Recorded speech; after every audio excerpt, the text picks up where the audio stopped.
Hello, and welcome to Full Tech Ahead. I'm your host, Amanda Razani. I'm excited to be here today with Michael Hill.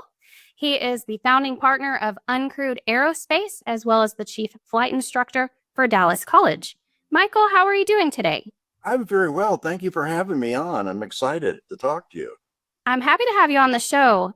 So, can you share a little bit about your background and how did you get involved in the drone world? Yeah, I'm glad to do that. So it's kind of an interesting story. I was an executive for Microsoft and retired from Microsoft. Didn't really know what I wanted to do. And I have five daughters, and my middle daughter, Aubrey, had this little toy drone that she got for Christmas. And she was trying to show me how to fly it, and I was getting frustrated because I just kept crashing it. But it sparked this passion in me. So I went and bought my own drone. I started practicing every day.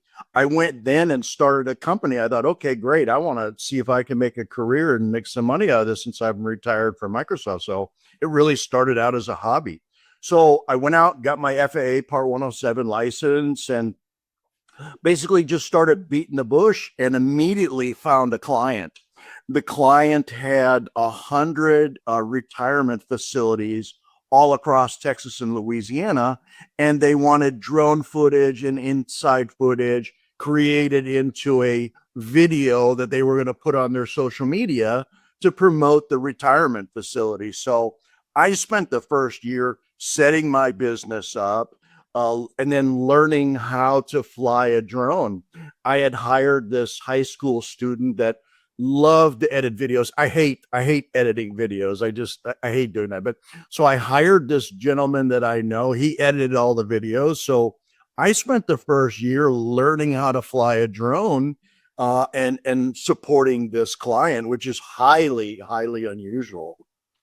That's amazing. What an opportunity. Yeah. So you mentioned you got your license. At what point do you have to have a pilot's license to fly a drone? Yeah, so the FAA looks at it in two aspects. One, if you just like to take your drone and take photos and put them on your Instagram and social media, you're not making any money out of it. You're classified as a recreational drone pilot. They have a little test online. It's called the trust test that you can go and take that just says, I understand aviation, the national airspace, what it is, the responsibilities of flying a drone in that national airspace. And then you can go and take photos and videos or whatever you want. If you want to make money, and that includes maybe flying for a school and they give you tickets to a game, or somebody gives you a pass to something, that's still considered commercializing that operation, right? The FAA requires you to go and get your FAA Part 107. And with that is, you have to be 16 years old at a minimum. You have to be able to read and write English. And then you have to pass an aeronautical exam with a 70%, right? And then once you do that, they send you an actual drone pilot's license. And now you're rated by the FAA to commercially fly drones. Interesting. I appreciate you clarifying that because I've had some conversations with people that said that it was how high you're flying the drones was what mattered when it came to getting a license. So you're saying actually, if you're using it for commercial use, the height wouldn't matter. Well, and that is a piece of it. That is one of the rules. Can't fly over 400 feet, can't fly within 5 miles of an airport, can't fly within 150 feet of an obstacle, can't fly over people, can't fly at night. Those are kind of the basic rules for drone piloting. And it's interesting because I'm licensed in the United States, Canada, and the UK because I've traveled the world and trained law enforcement on how to fly drones. And the United States has the lowest bar in operating an aircraft, and it's considered an aircraft by the FAA, but it's the lowest bar of any country to be able to fly a drone in the national airspace, right? But yes, those are the basic rules. And if we want to fly outside of those parameters, we have to file for special waivers, get special permissions to be able to go above that. In my career, I've flown over 6,000 hours. I've done just about everything from infrastructure to commercials to movies to just about everything there is. And sometimes I had an operation at Dallas Fort Worth Airport flying alongside a American Airlines plane that was taking off, and I could fly 100 feet away from the aircraft as it was taking off, but I could only go 75 feet high because it was taking off, right? So there are things that we can do, but we have to have special permissions and authorizations to do that. Okay. So Well, not wrong. I know flying a drone can be difficult because I've played around with a few drones in my time and they all pretty much crashed. Of course, it does matter about the quality and level of drone you're using. So, which drones do you think, at what level do you have to be for it to be a little bit easier to fly? I know there's programming and special software now that can make it a little easier than the manual controls. Yeah, and that's an interesting question because I get asked that a lot. People say, hey, what kind of drone do I buy? I say, if you're just starting out, buy a cheap one because you're going to crash, right? It's pilot error automatically. Just know. The great thing I should say about crashing is what did you learn, right? What is the knowledge you took from that crash?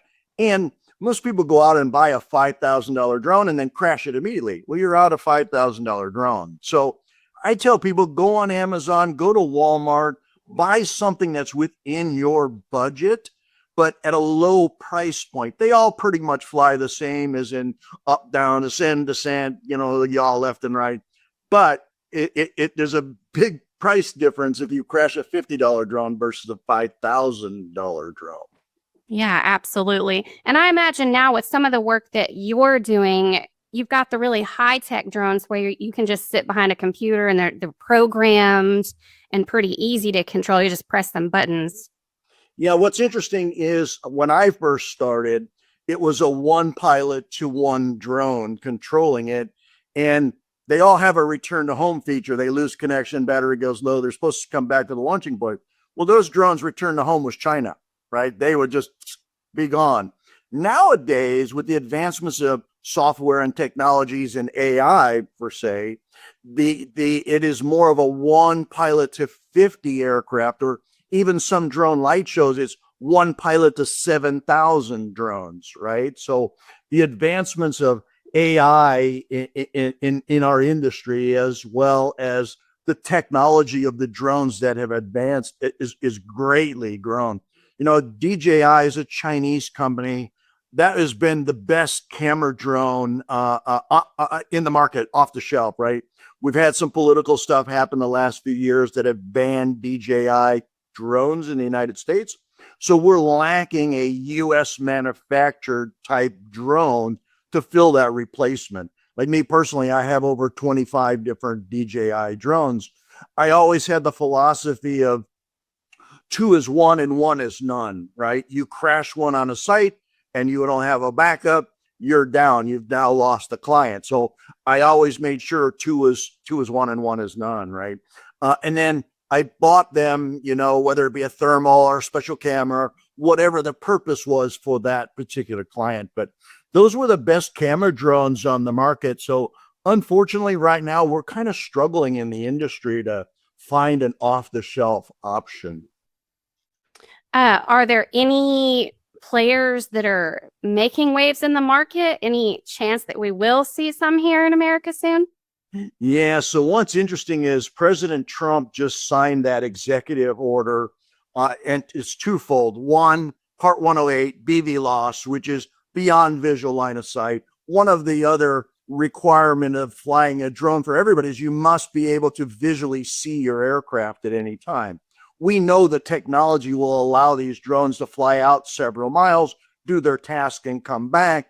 But the law has said you have to visually see it. Well, President Trump just signed an executive order, and in that, they've released the NPRM for comments on what is going to be beyond visual line of sight, which is going to allow us, those pilots that are trained to fly those and larger aircraft, to be able to fly past that realm, right?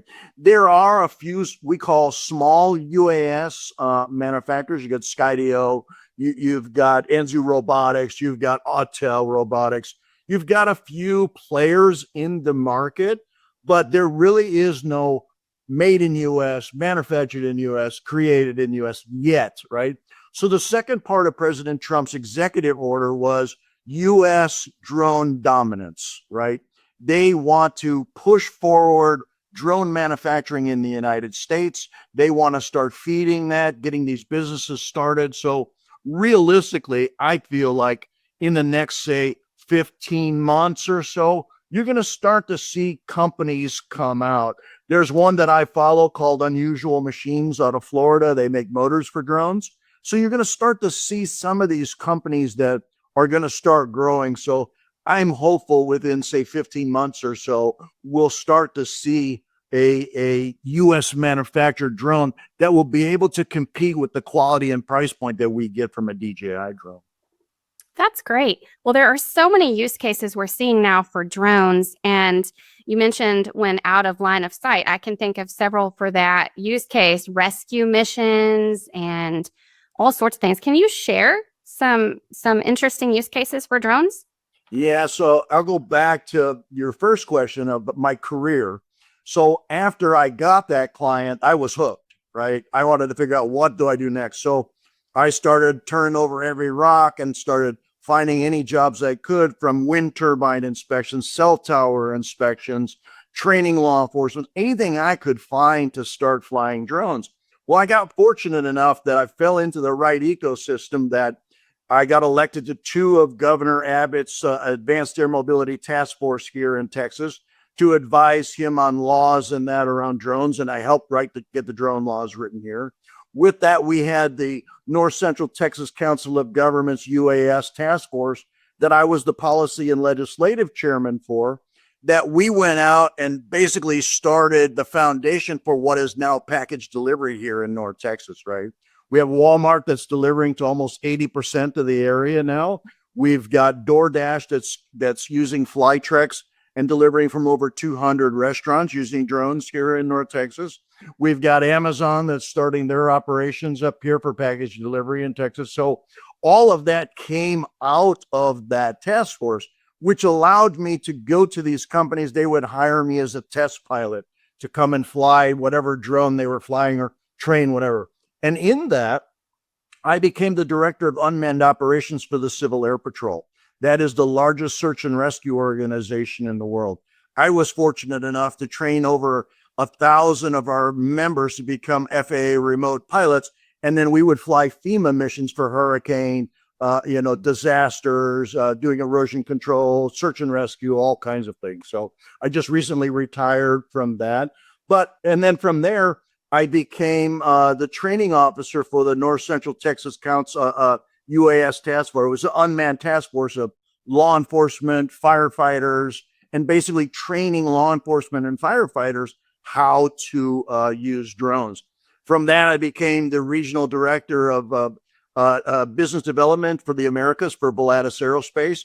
They were the largest distributor in the world for drones and drone technology. So I got to do stuff like develop an offshore resupply program for a major oil and gas company using drones to fly 100 miles, 100 pounds offshore to resupply those oil rigs. In addition to that, I architect the first international cross-border delivery program for a major manufacturer. Their manufacturing facility was across the river and across the border in Canada. Their assembly was in Detroit, but they would put the part in a box, drive around, and it could take upwards of 6 hours to get that part to the manufacturing facility. But it was a 5-mile flight for a 29-pound box of bolts. It was their most expedited item. And they run out of those bolts, it shuts the line down, right? So I was fortunate enough that I architect that for a major auto manufacturer. And so you see, there's a lot of use cases. I've done facade scans for architectural companies and real estate companies, basically taking a drone, taking pictures of a building, creating a digital twin of that building so they can look at anomalies and so many things. So there is so much that can be used. I'll end with this. There are over 300 different companies using drones in some aspect or form now. Wow. Well, what a journey. And thank you for highlighting just a few of the many use cases across all industries. So let's move into something near and dear to you. You just started this program recently, and I'd love for you to share more about that with our audience. Yeah, so I'm really excited about that. So I have done so much in this industry. I'm known as the drone pro. If you find me on LinkedIn and social media, you'll see I'm known as the drone pro because I've done so much. So I was thinking maybe it's time I retire and go do some offshore fishing or something in retirement. But I was approached by Unmanned Safety Institute. They're the global leader for training and safety certifications. I've held their safety certifications throughout my whole career. Great group of people. They approached me and said, "Hey, look, we have an opportunity to set up a program at Dallas College. Would you be interested in being the chief flight instructor and program manager?" And I immediately said yes, right? The piece for me, kind of the mic drop moment in my career, is I wanted to build a workforce development program to share my story and to help people get into the drone industry, right? It's really the piece I hadn't done yet, right? So I immediately said yes, jumped on board. And so I started in January. And since then, I have built a program inside of the college that we are taking adult learners and students and walking them through that process of getting your FAA Part 107. And then we have a primary and advanced track for more safety certifications. So when I launched this, we finally got all the pieces put together. The first class was launched in May. It was the largest launch of a new course in Dallas College's history across all 7 of their campuses. We had 100 people that signed up for the course. To date, 92, I think it is now, have passed the FAA Part 107 exam. So it was a massive, massive launch.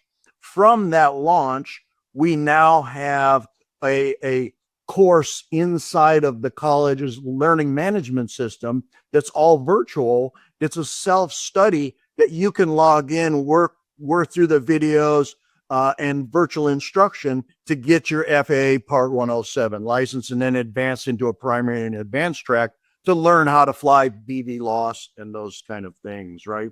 So that kicked off in May. And then in July, this was so much fun.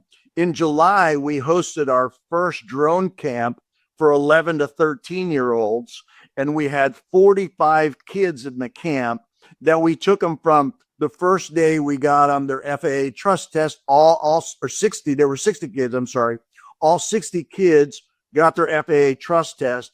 And then the second day, we had a drone in the box solution that basically you build a drone, you learn to fly it. And then the last 2 days, we had built 3 different obstacle courses for them to fly their drones. And we had all these activities, and my family stepped in. My family runs Uncrewed Aerospace as I'm off at the college. My wife runs Uncrewed Aerospace. So they stepped in to help me with the camp. And it was a massive success, right? The kids just loved it. They actually was writing me as recently as a few days ago saying, "Hey, when's the next one? My kids wants to sign up again." So we've created this workforce development program at Dallas College that's available through all 7 of their campuses virtually, right? So super excited about that program. I love to talk about it. We get so many people that, come to it and go through the classes. We're working with a number of ISDs here in Texas to funnel their kids through the program as well. It's mostly those that don't have a flight line or don't have the money in for a budget. It's their partnership with Dallas College to bring all these students through this program, because now with this change in Part 108 and this U.S. dominance of the drone, there are going to be lots of jobs coming. Right now, I tell people there are no jobs in the drone industry. There are a lot of opportunities, right? And this is a skill that I'm going to teach you so you are empowered to go and start your own drone business. Maybe you work for a real estate company and you're going to fly the photos for them. Maybe you're in law enforcement and you're going to do search and rescue and overwatch. And maybe you're in construction and you're going to learn to do this and implement that in your job day to day. So there are no jobs out there for drone pilots, but there's a lot of opportunities for you to, make money and empower yourself and grow in this industry. Yeah, essentially empowering entrepreneurs with skills. Yes, and it's a skill very much like a welder or a plumber or electrician, right? It's a skilled tradesman, right? You could start your own little business and go and do very well, as well as I have, as many others in the industry too. Or maybe it helps you. Maybe you're an engineer and you're working on software or hardware for these kind of aircraft, right? And you need to understand what it takes to fly them. Maybe you're a software coder, right? And you're developing software for autonomous drone flights or military or whatever it may be in this industry. This is really the kind of the starting point for you to get in, understand what it is and how the technology works and all of those things. But it also gives you that opportunity to better your life, better your family, because you now have a skill you can go out and make money with. Absolutely. Well, that camp sounds so cool. I would love to see something like that here in my own city. Are you looking to expand any of these programs that you just spoke about? Yeah, so that's the interesting piece, right? So we learned a lot with the camp, right? So my family with Uncrewed Aerospace, they've worked out a program of how to go and replicate these camps all over. So my wife and daughters, as I said, they run Uncrewed Aerospace for me. So they're looking at branching out, going to ISDs. They're in conversations with several ISDs now to start hosting these camps around. So yeah, I hope to get one in your area really soon. They're a lot of fun. We had so much fun, right? It was amazing. We did everything from, we had debates about drones. We had a question and answer sessions about drone technology. We had a monster drone build with teams. It was just so much fun that we're looking to do this all over and just kind of replicate and scale this all over. Well, wonderful. Are there any final insights you can share with our audience today? Yeah. So the biggest misconception I would say is people go, oh, the drone industry, I'm going to quit my job because there's jobs in the drone industry. You have to remember there are no jobs in the drone industry. I mean, you Google right now, you probably find 25 jobs in the state of Texas for drone pilots, right? And you got some 300,000 registered drone pilots. But I will share with you this. There are a lot of opportunities, as I've talked about in this, for you to empower yourself, to empower your community, to give back, to learn the technology, to make some money, all of these things that you'll learn from flying a drone. But I have to stress to you, don't be a bad actor. We have a lot of bad actors in our industry that don't follow the rules, that don't use common sense, right? When you're flying a drone, it is a privilege for us to fly in the national airspace. And these bad actors, it diminishes and hurts the industry that is just on the cuffs of exploding. So I implore you, if you want to fly a drone, make sure you do it the right way. Make sure you got your license, make sure you're flying properly and safe. It's all about safety, right? As we shared in the beginning of this, you're going to crash, right? It happens to all of us, unfortunately, right? But learn from those experiences, right? I believe knowledge is power. And the more that you know, the more educated you are about the technology and how to use it, it makes you a better pilot overall. Thank you so much for coming on the show and sharing your insights and all this awesome information. Yeah, please follow me. You can follow Uncrewed Aerospace on all social media platforms, my YouTube channel. You can find me on LinkedIn, Michael Hill, the Drone Pro. Please follow me. I love to talk to people about this technology. I love to hear what people are doing. I love to hear people go, well, how do I get started or what? I love to hear that. So please reach out. I'd love to hear from you. Wonderful. All right. You heard it. Reach out. That was such a great show. And stay tuned. There's more like this coming. Have a great day. Thank you.